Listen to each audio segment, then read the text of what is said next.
Hello and welcome to the ReImagination Café Podcast. I'm Jessica Cherry, and this is part 2 of our conversation with Jonathan Hollander, founder and artistic director of Battery Dance Company. Now in part 1, we spent the hour doing a deep dive into Jonathan's background and the origins of Battery Dance, focusing primarily on the work they do in New York, including their renowned Battery Dance Festival, which takes place in Lower Manhattan every August.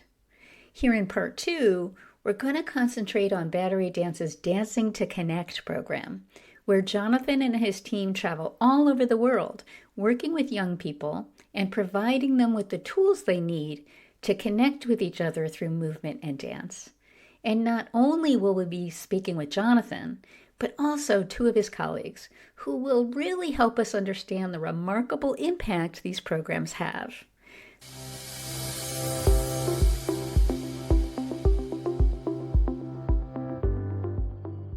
So to start us off, I had the good fortune to sit down with Emad Salem, Battery Dance's executive director, who plays an invaluable role in advancing Battery Dance's mission. And Emad and I had a very rich conversation about what being a cultural ambassador really means and why dance can be such a powerful tool for cultural diplomacy. So let's play that clip. Emad, first of all, thank you so much for sitting down with me. So Battery Dance Company is described as a cultural ambassador for the United States. How do you define that role, and has it shifted as a result of changes to U.S. policy under the current administration?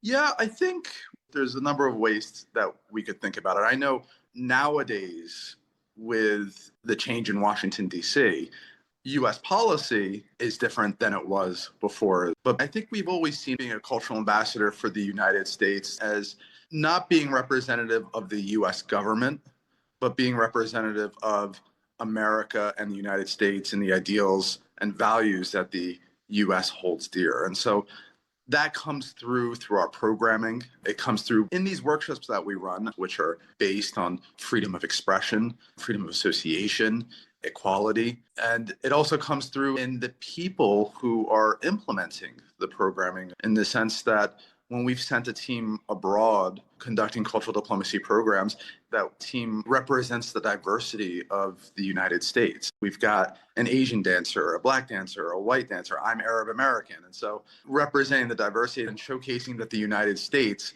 like our dance company, is a melting pot of cultures and ideas. So when we think of ourselves as being representatives of the United States, it's about representing the American people and representing the values and ideals that this country has traditionally stood for. What is it that dance, or the arts generally, can accomplish that traditional diplomatic channels often cannot? I think the arts serve as an incredibly powerful tool for diplomacy. Number one, it differs from traditional diplomacy in the sense that it's people to people, rather than high-level political operatives and diplomats trying to push official policy and negotiate in that way. We are working directly with populations, people on the ground, local partners, local organizations, sometimes working with local governments as well. That kind of interaction, building that kind of support for ideas, it's just a different kind of track of diplomacy versus traditional diplomacy. Another way that it differs is that it's apolitical. We don't come in with a specific political objective in mind. Yes, we want the world to be more free, and we want more equality, and we want all of the values that I was discussing before, everyone to have those opportunities of experiencing those ideals. But the primary objective of the workshops that we run is to explore your creativity and to create a new dance work together and to perform it together.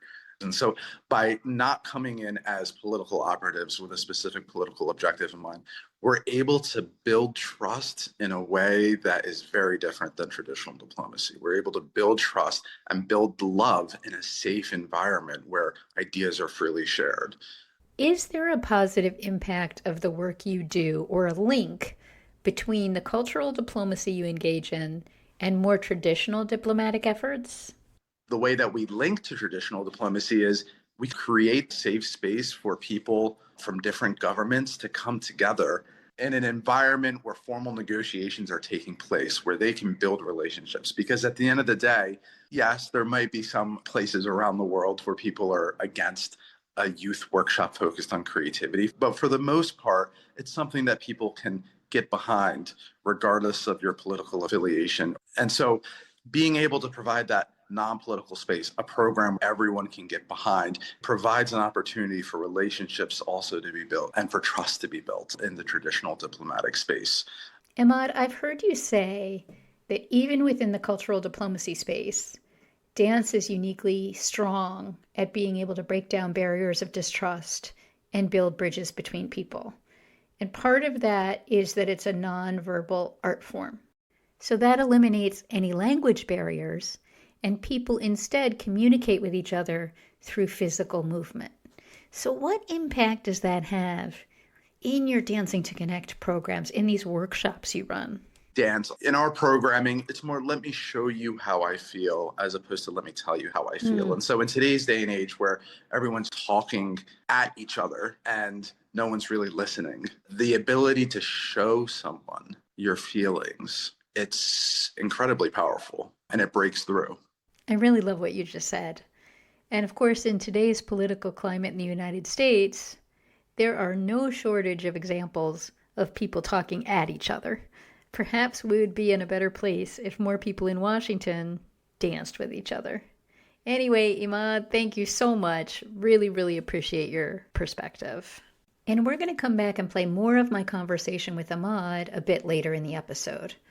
But first, Jonathan, I'd like to try to give our listeners a sense of what these workshops your dancers lead look like.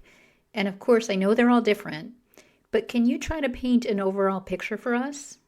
When our dancers walk into the workshop for the first time, each one of them has his or her own methodology, but there's kind of a briefcase, a metaphorical briefcase that they have carrying with them with 100 different games, approaches, things that could be done, sitting in a circle, using your arms to sketch out your name in space, activating young people. You can't just say, okay, you're going to have 5 minutes, create a solo. No. Really have to have a whole system by which you encourage movement from the participants. So whether it's sketching your name in space or whether it's creating different levels like floor, medium, and high, or becoming a sculpture. There are all kinds of different activities that lead to movement. And that's what we're doing. We're giving the stepping stones to movement.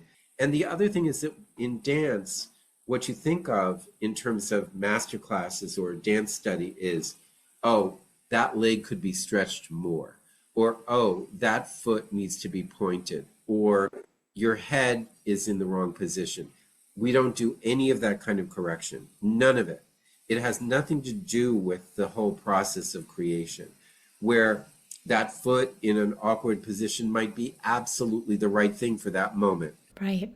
So it's about building esprit de corps, building a sense of trust and the ability to experiment. And no matter whether they're in the Congo or they're in Germany or they're in Laos, kids are creative, kids are expressive, and so much of our education system sort of boxes people in. And our job is to open that box. And that's such a gift, and one that they will surely carry with them as they navigate their lives going forward. And of course, many of the students you work with are facing very significant challenges. Many have experienced trauma. You put together mixed groups of students that wouldn't otherwise have the opportunity to meet each other, much less build something together. And then at the end of each workshop, the students do a live performance on stage that they created and they have ownership of. So very empowering for them, and I'm sure very gratifying for everyone involved. So here at the ReImagination Café, we are big believers in the power of stories to really bring ideas to life. And we have some very poignant stories coming up. There is a wonderful documentary about your work, about Dancing to Connect, and it's called Moving Stories, Lives Transformed by Dance. And it's a remarkable film. I've watched it 3 times already, and it both offers a window into the profound challenges the students you work with face and gives you a really intimate look into how your teaching artists gradually unlock their students' creativity or open that box, as you put it, during these week-long workshops. And I think it's worth taking some time to walk through the stories you see in the film because they reveal so much about your work. So Jonathan, can you share a little bit about the film for our listeners? Moving Stories was created by Wilderness Films, Cale Soderstone, Cornelia Ravenel. Rob Fruchtman is the director and Wendy Sachs, executive producer. And this team made an incredible film. And it's cinema verite, so we're the subjects, but we were not involved in any of the decision making. We didn't see the film until it was locked.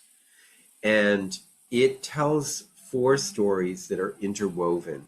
So, somewhat appropriately, given your background, Jonathan, the first story takes place in India. Correct. It tells a story about girls in Delhi who are survivors of human trafficking, who reclaimed their bodies through this dance experience. And it was so interesting to watch these girls, most of whom are very timid initially, somewhat intimidated, understandably, by the idea of using their bodies and creating their own movements. And then you watch the exercises they do and how they gradually open up and they just blossom. One of the teaching artists, Tadej Berdnik, describes it this way in the film. He says, "They don't believe they can do what we are asking them to do. And then at the end of 1 week, they own something." And Tadej develops an incredible rapport with these students, many of whom have been sexually exploited in some way. I will talk about that just a bit. When we had the opportunity to work with these girls in Delhi, I had a challenge because my main company, my dancers at that moment, was going to be in France at the particular time when the program could happen in India. So I had to think about who among the veteran dancers and trainers of Battery Dance could I reach out to who would respond to this particular opportunity and would be able to go when my active team at the moment was unavailable. And I immediately thought of Tadej Berdnik and Lydia Tetzloff because they had the maturity, the talent, the charisma to make it happen. But then after I got them signed up, I thought to myself, oh my gosh, can I really send a male trainer to work with these girls? Is this going to actually work? And as the film shows, it not only worked, it was a beautiful, beautiful match. Very much so. And there's a point in the film when the students are asked, what is beautiful to them? And one of these girls, referring to Tadej, says, he teaches us, and he is kind, and he doesn't make mischief with us, and I never thought I'd ever experience anything as beautiful as this. Yeah, it's incredible. And then the next story takes place in Busan, South Korea, and there were actually several workshops going on there. In South Korea, we had a team of 6 dancers who were teaching artists.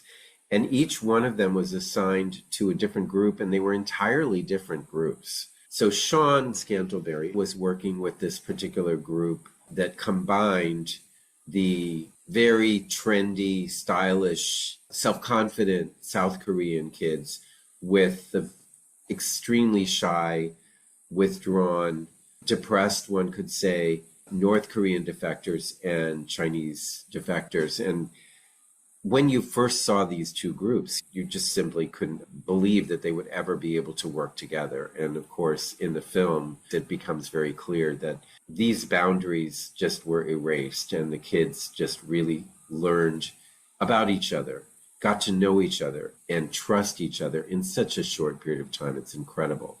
So a particularly poignant section of the film for me was a conversation or an interview with a young girl who had defected from North Korea, who describes being beaten every day and wanting to die.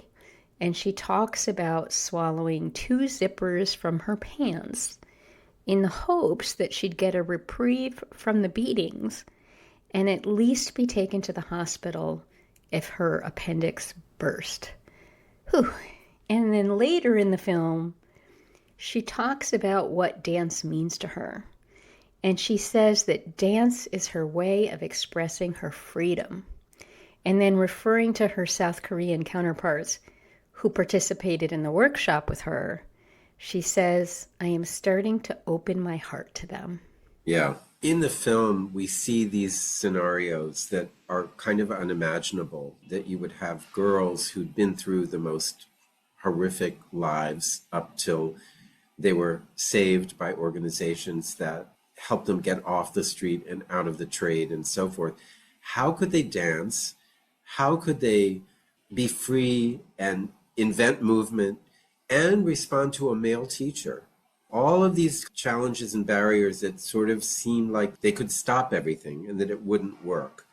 And yet it always does and always did. And then one of the other stories from the film that was so interesting was the story of the workshop with Roma kids in Bucharest, Romania, and mainstream Romanian kids. Something I didn't know before seeing the film is that the Roma people face a lot of prejudice and discrimination. They're portrayed as lazy, deceitful, and are often referred to as gypsies. The Roma are the most despised minority in Europe. They're blamed for everything. So to bring together Roma kids with Romanian kids, this wouldn't normally happen in everyday life, but an incredible experience was had. And for me, one of the most captivating aspects of the film is the complex relationship that emerges between dancer and teaching artist Clement Mensah and one of his students. And it's too nuanced to fully explain. You really need to see the film, but it really draws you in and you become very invested, at least I did, in how things turn out. And then, Jonathan, I know that the final story is particularly meaningful to you. So why don't you tell us about that? The fourth story is the story of Adel, a young man in Baghdad in Iraq, who found in himself a dancer, a choreographer, a filmmaker. And of course, that creates risk for a young man in Baghdad. A young man dancing in Baghdad, it was just a non-starter. First of all, there's incredible homophobia. You can't be gay in a place like Baghdad. And so automatically, if you're dancing, people think you're gay. And so there's a prohibition against dancing and music, but there's also a prohibition about homosexuality. So you get a double whammy in that situation. I remember he told us that just trying to find a place to practice was so difficult because if somebody would see him dancing to music, he could get in big trouble. And one time he thought he was safe in a park. No one was around and he was dancing, practicing, and some big, tough police of some sort, I believe he said they were religious police, but they accosted him and demanded to know what he thought he was doing and that this was going against his religion and so forth and so on. And he said, well, I'm practicing martial arts. There's nothing wrong with martial arts, is there? And they said, oh, we didn't realize that, sorry. And they walked away. Very clever. He was able to think on his feet, literally. And for somebody like Adel to have the courage to pursue this dream, like I am a dancer. He taught himself how to dance by watching videos. He taught himself English from movies and established a rapport with battery dance through Skype, which was the medium at the time. And how had he learned about battery dance? What happened is that Robin Cantrell, one of our dancers and teaching artists, went with Roman Baca, who was a Marine who was a dancer. And they went to Iraq. They went to Erbil, Iraq, and worked with young people from Kirkuk and Erbil, Arab, Kurds, Christians, and girls and boys in mixed groups. First of all, you can't even imagine that it could happen. Right. By doing that, word spread to every young dancer in Iraq. They all found out about battery dance. And I received a lot of messages from different young dancers on Facebook. And one of them was this Adel Euro. And he sent me a video. I was trying to figure out how could we help him. He was obviously super motivated and very determined. And I said, look, I have dancers who have street dance background, Sean Scantlebury in particular, done hip hop, he's done breakdancing, also classical ballet, fantastic person and fantastic dancer. Maybe if you record some of your practices, I can show them to Sean and he can give you some pointers. And this rapidly became a relationship where Skype was being used as a way that he was in his living room at midnight in Baghdad, and Sean or Clement Mensa, another one of our teaching artists, were in our studio in New York collaborating using this technology. And eventually you got to meet Adel in person. And how did that happen? Through fate. It just seems like so many things happen because of fate. We were invited to perform in 2 festivals in Amman, Jordan, Contemporary Dance Festival and the Amman Jazz Festival. So we had to raise money. It was not clear how we were going to get there, but we made it our mission to get there. And in part, we were driven to make sure this happened so that we could meet Adel Euro live. But how do you get a Jordanian visa for an Iraqi young man? I contacted the Royal Jordanian Embassy in Washington. I talked to some really lovely people there, but they could not lead me to how this process would happen. But Adel went to a travel agency in Baghdad. He bought his tickets and he had a visa. I mean, it wasn't in his passport. It was a piece of paper from the travel agency. I'm like, that's not a visa. But he got to Jordan. It worked. On that paper. I don't know how. The Jordanian embassy in Washington did not believe he would succeed, but he did. So we met at the airport in Amman, Jordan, and spent days together training, and he performed on stage in these 2 prestigious festivals. It was an incredible time. It was just remarkable. And he and Sean already had this relationship on screens, but it became real. He learned choreography on the spot and was dancing next to, in the middle of, 2 highly trained professional dancers. It was incredible. And did a solo himself. The gift that you gave to him and he gave to you. Yeah. He's one of the most important people in my life and in Battery Dance's life. And in the film, you get to see the moment that you and Sean, who had spent so much time with Adel via Skype, get to meet for the first time. And this was at the airport in Amman, and what a moment it was. So we went to the airport and we really didn't know that Adel would appear because this whole visa situation and what it would take for a young man to actually pass through immigration and get into Jordan. And there he was.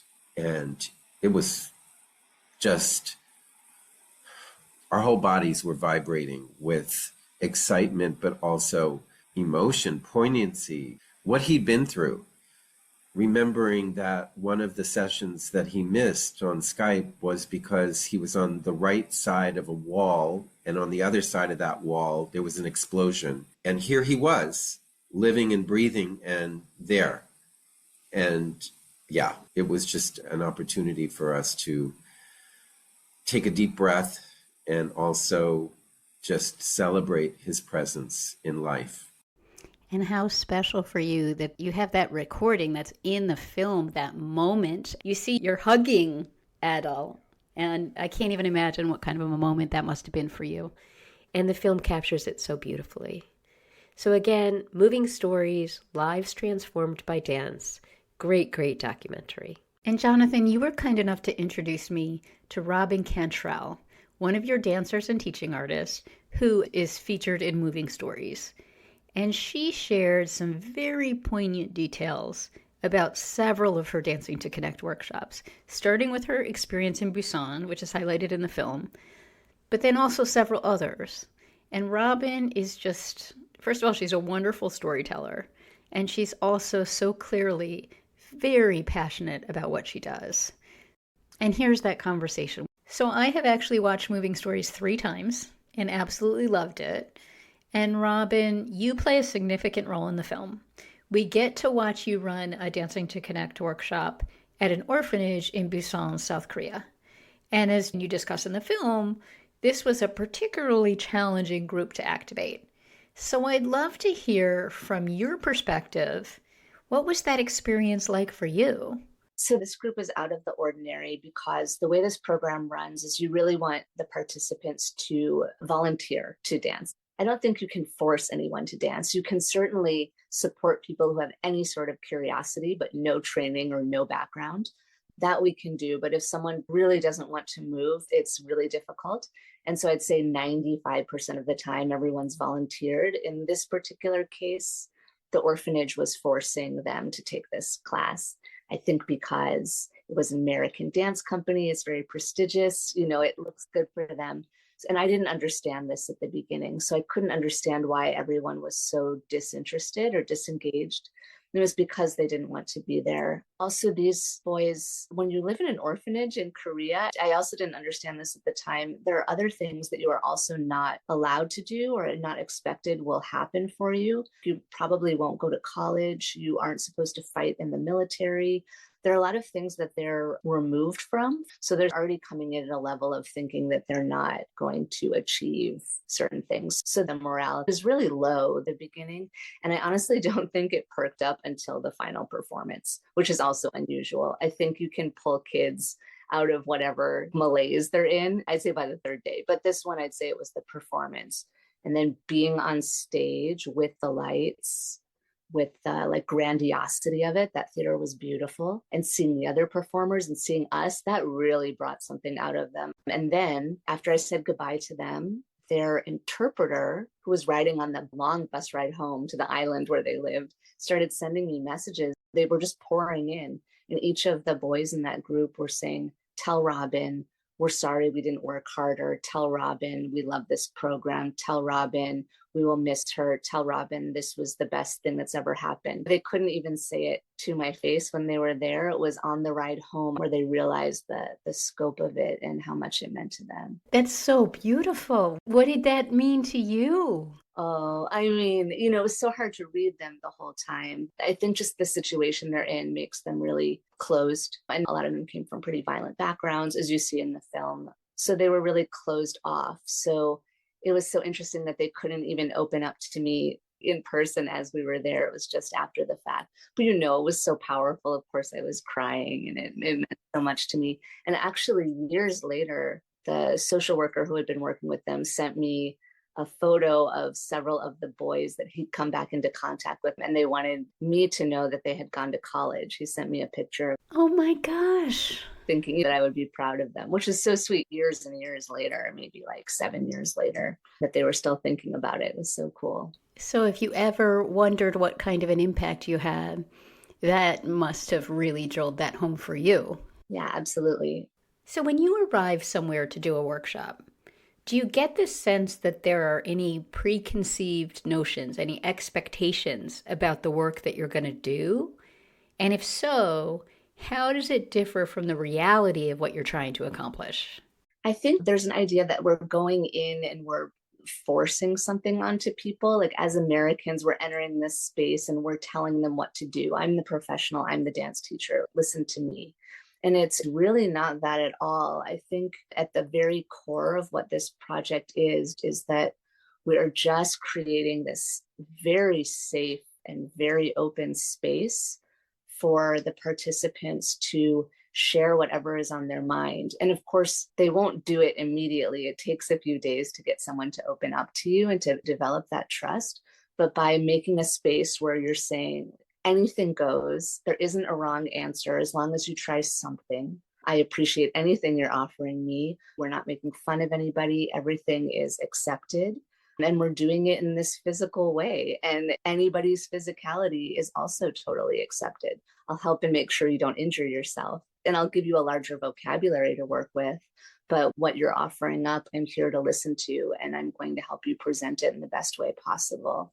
It's really just making this really very open and very safe space for them. So your work takes you all over the globe, and you're not just performing, although that's part of it, performing, creating, but you're building this human connection and hope through dance. On an emotional level, what does it mean to you to be part of that kind of exchange? And how has it shaped or shifted how you see your role as an artist? Yeah, well, gosh, I mean, this job completely changed my life. I think going into it, before I had the job with Battery, my goal was really just to be a professional dancer and dance. There were sometimes I was battling with that idea that to be an artist, maybe this is really a selfish position to have in the world, that I'm really just focused on my artistry and me, and you're watching me on stage. And it wasn't until I joined Battery that I started to do all of this teaching work and all of this travel and all of this outreach work. And everything was just flipped because I didn't realize that dance, of all things, could actually make a difference in the world, that it could actually have an impact, that it could actually change the way people see the world or see each other. And once I started to understand that this thing that I love the most, this thing I'm so passionate about, can actually have that sort of impact that's beyond just performing on the stage, it's actually reaching real people and these face-to-face physical interactions, that what impact that has, that was earth-shattering for me. Is there any one experience you've had that has been particularly meaningful for you, or that you think really captures the impact of the work you do, of Dancing to Connect? I've been in like 65 countries with this company. I've done so many of these programs, and it's hard to say that there was like one aha moment. It was this just general unfolding of more acquaintance with the world. But I think some of the things that were most impactful is when I would have disparate groups together, mushed together. So a really good example right now is when we went to Jerusalem and we worked with Israeli, Palestinian, and German kids all together. Wow. This was 2011. And talking to them at the end, they were all getting along. They were all friends. We were all creating together, holding hands, using each other for balance. And you realize kids are so impressionable and they just believe what adults are telling them. But if you can put them in a situation where they have the chance to make the decision for themselves, they can develop a friendly relationship with each other. That was really beautiful. Another one I can think of is working with a group in Paraguay. Part of the group was young people with Down syndrome. And then another part of the group was folk dancers. And another part of the group was ballerinas, young ballerinas, all together. When we first got in there, those young ballerinas wanted nothing to do with the kids with Down syndrome. And I thought, this is awful. How are we ever going to make this happen? They just wanted to do ballet and be pretty. And by the end of it, they were so unified. They were caring for each other. They were supported. They were dancing together. I found out later, those ballerinas made their own program separately, this after-school program, where they continued that work with the kids with Down syndrome. Oh, that's wonderful. So you had sustainability there. Yeah, it's amazing to watch how a kid can change from being just so closed off to a beautiful, open, sharing performer in a week. And then also to watch a situation where different groups of people who seemingly wanted nothing to do with each other can find so much connection in such a short time where they're really supporting each other and caring about each other. I feel like those are some of the most beautiful moments for sure. So powerful, Robin. Thank you so much for sharing those experiences and really bringing to life the impact these Dancing to Connect programs have. Thank you, Jonathan, for making that conversation happen. Robin is clearly both a very special human being and someone who is deeply committed to making a positive impact on the world through her work. It's one thing to have dancers who are virtuoso artists on stage and talented creators, but that kind of emotional investment, that kind of, it's not about me, it's about what I can give to them and what I can watch them find in themselves. And that is what Robin is all about. So we've heard many stories today about the impact these Dancing to Connect workshops have on participants, their confidence, their ability to work as a team, greater acceptance of people from different groups. But in addition to these stories, I know there are other tools you use, and there is some quantitative data you collect to evaluate your Dancing to Connect programs, right? Emad Salem came to us 14 years ago from Columbia University, the School of International and Public Affairs. So his skills and his background were such a good puzzle piece that fit into mine, in the sense that he had skills that I absolutely did not have. And one of his skills was program evaluation. And in fact, one of the reasons that he told me that he stayed with Battery and that he felt so motivated by what we were achieving is that he said in all of his time in studying at SIPA, he never saw results like we were getting. And in the second part of my conversation with Emad, we spoke extensively about both what tools you use to collect data and what that data reveals. So why don't we play that now? So Emad, can you explain how you measure the impact of your Dancing to Connect workshops on participants? We conduct rigorous outcome-based evaluations of the workshops and the participants that take part. We conduct pre- and post-program questionnaires measuring a range of indicators that deal with youth development, peace building, perceptions towards Americans, perceptions between one another. And then we take these questionnaires, we match the before and after. Can you provide examples of some of the questions you ask? Sure. Some of the questions we ask, how do you feel about Americans? What is your perception about Americans? And that's translated into their local language so they fully understand. And then it's, I feel great about Americans. Americans are okay, neutral. I don't have a very good feeling about Americans. I hate Americans. Other questions that we ask, please rate your ability to work within a team. And then the answers are, I am great at teamwork. I am good at teamwork. I am not good or bad at teamwork. Please rate how you feel about your listening skills.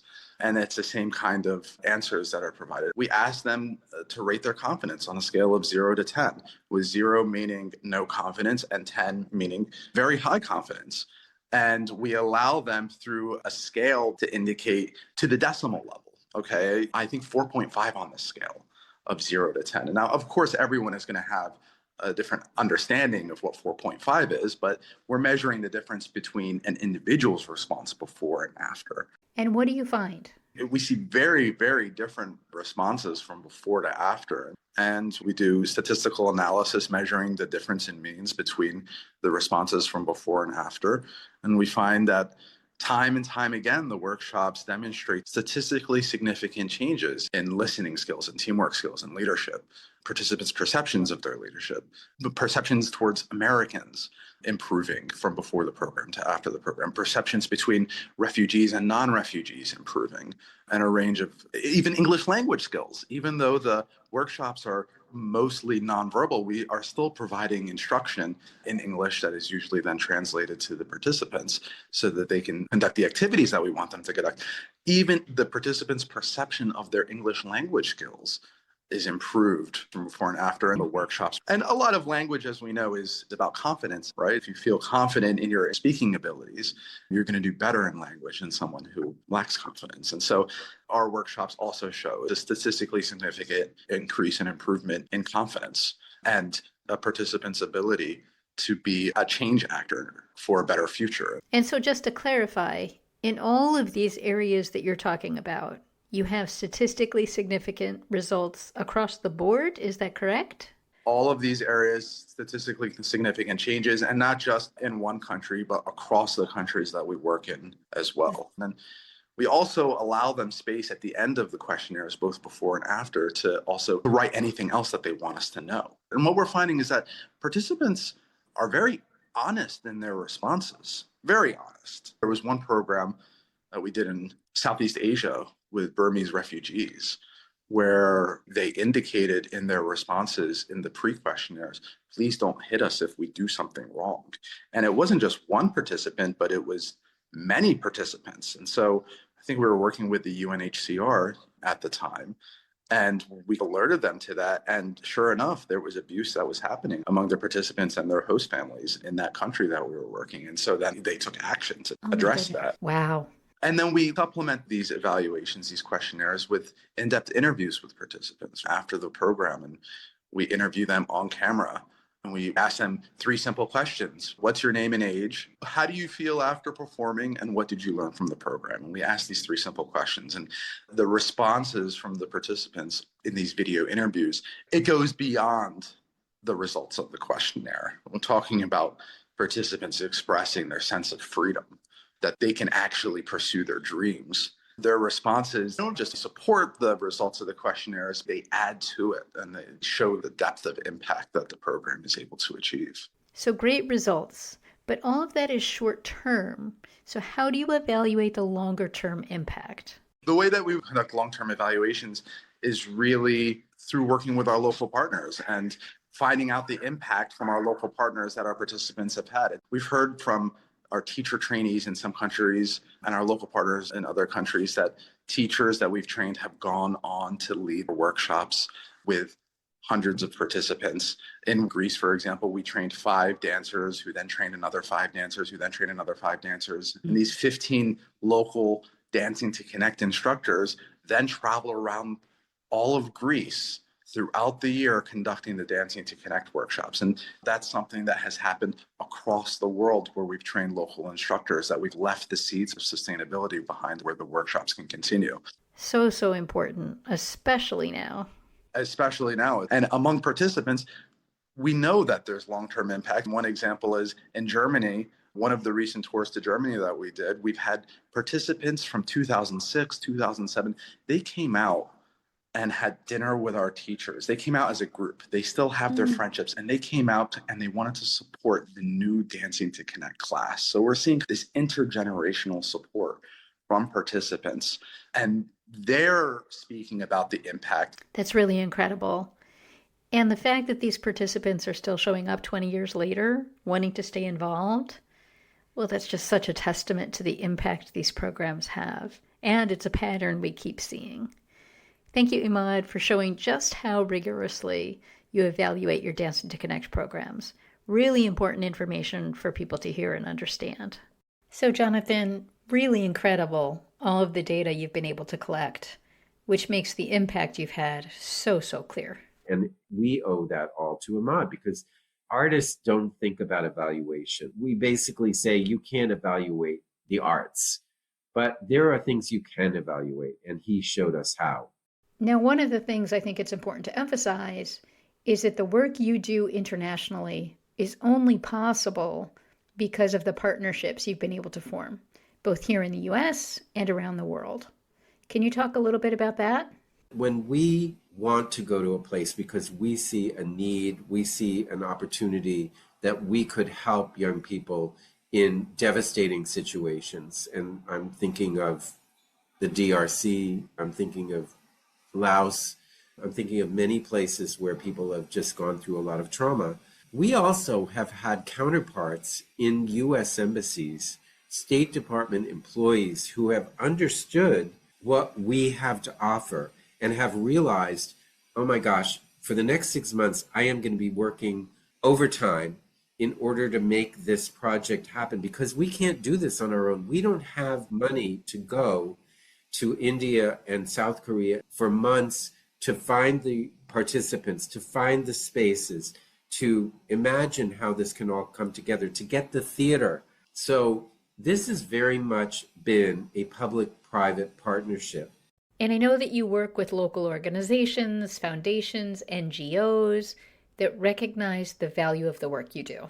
It really relies on this coming together of local organizations that see the need, that believe that dance could be a vehicle for change, and funders. So not only the U.S. Embassy, but also foundations that are involved in trying to lift people out of poverty or out of trauma.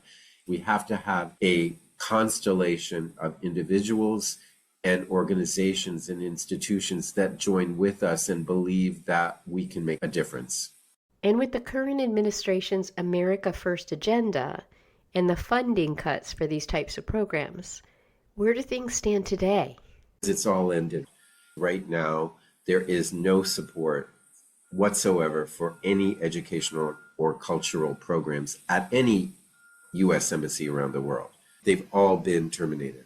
It's all been cut. And we don't know how any of these type of programs will go forward. And what about the programs you'd planned before the funding cuts?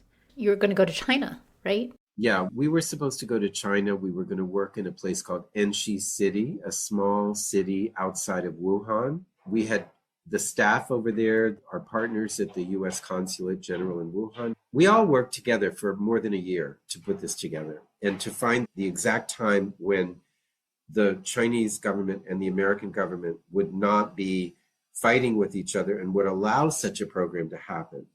It kept getting postponed. And finally, in early February, we had our tickets, we had our visas, we had everything ready to go. And everything was ready over there in Enshi City with the participants and the spaces and so forth. And it was terminated 4 business days before the group was getting on a plane. Terminated. I'm so sorry. Will you be able to continue any of your existing programs? We will do everything possible. We imagine that the German government, which has been very, very supportive of these programs year after year, that they will continue to help us do programs in Germany.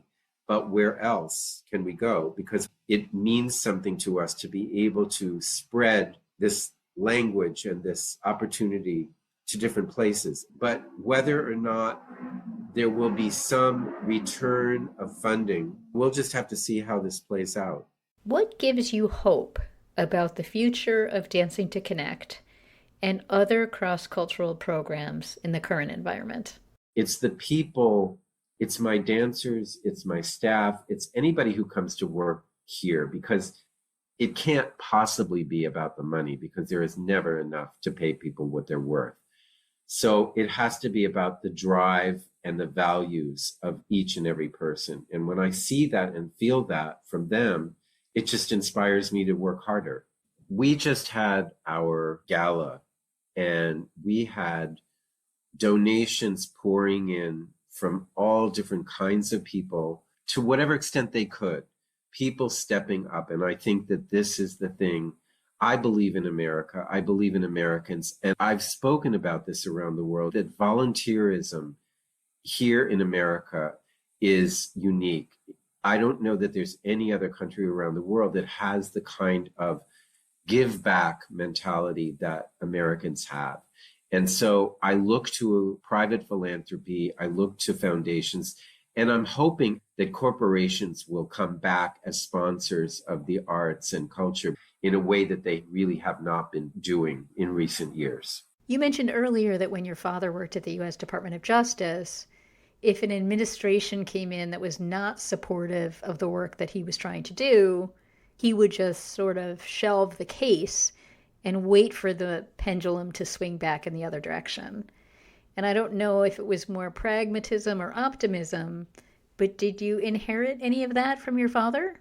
Yes, you couldn't help but get that sense of optimism, that you can be pushed down and you can feel defeated, but keep your hopes up and be ready to fight, and things will change. So, Jonathan, we need to start winding down. But I want to ask you this. When you look back on your nearly 50 years at the helm of Battery Dance Company and your journey as a dancer, choreographer, founder of an organization that has taken you all over the world, what stands out most vividly? What stands out the most? I guess I go back to the days when I made the decision, or the decision was made for me, to be a dancer and to use dance as my vehicle in life. And it's quite extraordinary to me that at age 19, when I dropped out of college and came to New York to be a dancer, that was the right decision. How could I have known? How could I have known that this pursuit would be constantly fulfilling in ways that I could never have even imagined? And not only did you create a fulfilling path for yourself, but also for many others who became part of your mission. We heard from Robin earlier talk about how the job at Battery Dance changed her life. And I actually received notes from other dancers and teaching artists you've worked with over the years, and there were some common themes. They expressed that you opened doors for them, introduced them to whole new worlds of possibilities, shifted the way they interact with the world. One of your former dancers said that doing Dancing to Connect workshops profoundly impacted the empathy she feels toward people from other cultures. And one of my favorite notes was from Clement Mensah, who said, Jonathan is an African elephant. Incredible memory, smart, kind, generous, and his impact is felt everywhere. Yeah, well, I'm just incredibly lucky because when I put myself out to do something and I take a risk, there are people around me who are willing to take that risk with me and who resonate with the same humanity and the same care and the same effort to do something meaningful. And what is next for Battery Dance Company and for you? Well, we're taking a deep breath and getting ready to plunge into what will be in 2026, our 50th anniversary. And given the state of the arts in America today, this is not the kind of position we would have wanted to be in as we approach such an important benchmark for us. But it's a challenge, and we're going to face that challenge. I have no doubt that you will. So, Jonathan, we're just about out of time, but before I let you go, are there any resources you'd like to share with our listeners? And how can they find out more about Battery Dance Company, including Dancing to Connect and your upcoming Battery Dance Festival? The Battery Dance website, www.batterydance.org, has so much information on it, and it's constantly being updated. So information about the festival will be front and center, and our upcoming programs. If people want to dig into Dancing to Connect, there's a beautiful part of the website that's dedicated to Dancing to Connect, in which the different kinds of approaches that we've used are all sort of exemplified. And can people find Moving Stories on your website? Yes, you can find Moving Stories, the documentary full-length film, through our website, which will then point you to different platforms on which you can access it. And how can people support your mission? It's very easy to donate to Battery Dance. We're a tax-exempt nonprofit organization, and there's a button on our homepage where people can donate. So it's very easy to do that, and it's great when people do. Jonathan, I can't thank you enough for joining me on this podcast, being so generous with your time. It has been an honor to spend this much time speaking with you, so thank you very much. Well, I sort of send that back to you because you are meticulous, you are caring, your values come through loud and clear and inspire me, and I'm sure so many others that you've interviewed, to be able to somehow tell their stories in a way that maybe they don't take the time to do otherwise. Thank you so much. And I have just one final thought. We opened this podcast by asking the question, what is it about dance that makes it such a powerful force for connection, that makes it unique in its ability to break down barriers, foster trust, and bring people closer together? And we've spent the past 90 plus minutes answering that question in various ways from various perspectives. But perhaps several young students in Bucharest, Romania, who we meet in the documentary Moving Stories, capture it best. When asked by their teacher, what is dance? Or what does dance mean to you? They respond simply and without hesitation, dance is hope. And with that, we are out of time. A big thank you to Jonathan Hollander, Robin Cantrell, Emad Salem, Rutkai Uzpanar, and everyone at Battery Dance Company for the incredible work you do, building connection, sparking hope, and transforming lives through the universal expression of dance. That's it for this episode of the Reimagination Café. I'm Jessica Cherry. As always, thanks so much for listening.